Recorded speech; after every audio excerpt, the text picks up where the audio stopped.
കർത്താവിൻ്റെ അതിവിശുദ്ധ നാമം വാഴ്ത്തപ്പെടുമാറാകട്ടെ. സദൃശവാക്യങ്ങളുടെ പുസ്തകം 15-ാമത്തെ അധ്യായം 1-ാമത്തെ വാക്യത്തിൽ മൃദുവായ ഉത്തരം ക്രോധത്തെ ശമിപ്പിക്കുന്നു, കഠിന വാക്കോ കോപത്തെ ജ്വലിപ്പിക്കുന്നു എന്ന് കാണുന്നു. പ്രിയ ദൈവമക്കളെ, ചില സാഹചര്യങ്ങൾ അല്ലെങ്കിൽ ചില വീടുകളിൽ നാം നോക്കുമ്പോൾ എതിനെടുത്താലും എരിഞ്ഞെരിഞ്ഞ് വീഴുന്ന അല്ലെങ്കിൽ കോപപ്പെട്ടുകൊണ്ടേയിരിക്കുന്ന ചിലരെ നമുക്ക് കാണുവാൻ സാധിക്കും.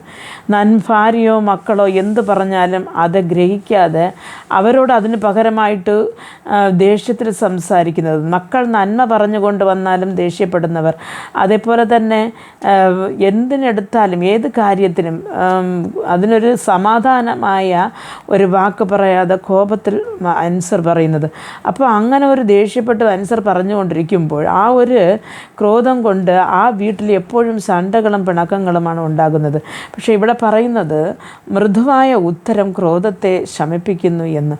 അപ്പോൾ നമ്മുടെ ഒരാൾ ഒരു കാര്യം പറയുമ്പോൾ അല്ലെങ്കിൽ ചോദിക്കുമ്പോൾ സമാധാനമായി നാം അതിൻ്റെ മറുപടി പറയുമ്പോൾ അവിടെ ഒരു കോപം വരത്തില്ല, അല്ലെങ്കിൽ ഒരു ഷണ്ട വരത്തില്ല. അപ്പോൾ നാം എന്ത് കേട്ടാലും അതിന് സമാധാനപരമായ രീതിയിൽ മറുപടി പറയുവാൻ നാം പഠിക്കണം. നമ്മുടെ കുടുംബത്തിൽ സമാധാനമില്ല, സന്തോഷമില്ല എന്ന് പറയുമ്പോൾ നാം നോക്കേണ്ടത് ഒന്നുണ്ട്, നാം സംസാരിക്കുന്നത് എങ്ങനെ, അല്ലെങ്കിൽ നമ്മോട് സംസാരിക്കുന്നവരോട് നാം ഉത്തരം പറയുന്നത് എങ്ങനെ.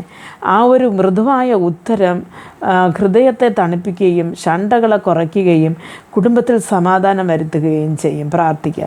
ഞങ്ങൾ അതിവാത്സല്യമായി സ്നേഹിച്ച് വഴി നടത്തുന്ന ആ സ്വർഗസ്ഥ പിതാവേ, എപ്പോഴും കർത്താവെ നമ്മുടെ പ്രത്യുത്തരം എന്ന് പറയുന്നത് കർത്താവ് മൃദുവായി ഇരുപ്പാനും അങ്ങനെയുള്ള സമാധാനം ഞങ്ങൾ നിറഞ്ഞിരിപ്പാനും കുടുംബത്തെ കർത്താവ് സമാധാന രീതിയിൽ നടത്തുവാനുള്ളൊരു കൃപയും ജ്ഞാനവും ഞങ്ങൾക്ക് ഓരോരുത്തർക്ക് അങ്ങ് നൽകി തന്ന് വഴി നടത്തണമെന്ന് പ്രാർത്ഥിക്കുന്നു. അപ്പോൾ ആ കാരണമില്ലാതെ ഞങ്ങളുടെ വീടുകളിൽ വരുന്ന ഷണ്ടകൾക്ക് കർത്താവെ നമ്മൾ ഇടം കൊടുത്ത് പൈശാചികനെ നമ്മുടെ ജീവിതത്തിൽ വിളിച്ചു വരുത്താതെ കർത്താവെ അങ്ങയുടെ ഹിതപ്രകാരം സമാധാനത്തിലും സന്തോഷത്തിലും ജീവിച്ച് അങ്ങയുടെ രാജ്യത്തിൽ വന്നു ചേരുവാൻ ഓരോ കുടുംബങ്ങളെ അങ്ങ് ഒരുക്കണമെന്ന് പ്രാർത്ഥിക്കുന്നു. യേശുക്രിസ്തുവിൻ്റെ നാമത്തിൽ പ്രാർത്ഥിക്കുമ്പോൾ പ്രാർത്ഥന കൃപയോട് കേട്ട് മറുപടി നൽകി തരണം നല്ല പിതാവേ. ആമേൻ.